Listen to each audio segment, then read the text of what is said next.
Ladies and gentlemen, remember Heracles?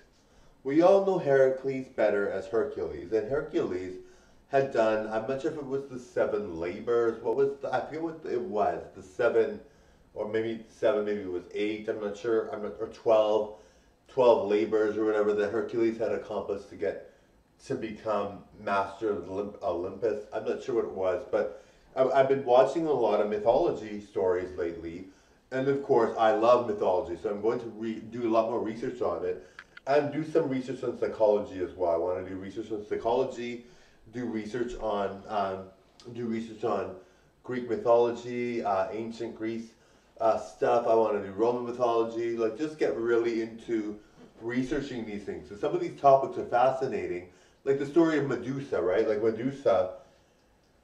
Medusa originally was a beautiful woman working working for a goddess, and the reason why she had snake hair with venomous snakes in her hair, and the reason why she had been very much cursed to make people turn to stone was because I'm not sure what the goddess's name was, Hermes or Athena, I'm not sure, but the reason why she was like that was because Poseidon had attacked her, like in a physical, he was into her, but she didn't want to be with him, so he did, unfortunately, and she was jealous of this because she liked Poseidon, the goddess. So the goddess was like very jealous of Poseidon or of Medusa, so she cursed her with this making people turn into stone, and so that's why that happened. And I was like, this is fascinating. I love this.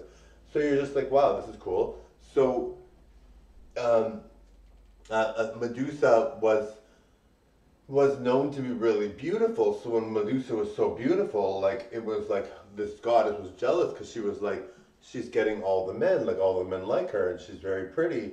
And this is what happened with Medusa. So I was like, this is cool. And I mean, I knew some of it sort of from Clash of the Titans and different stories you heard, but I just haven't reflected back on it in a while.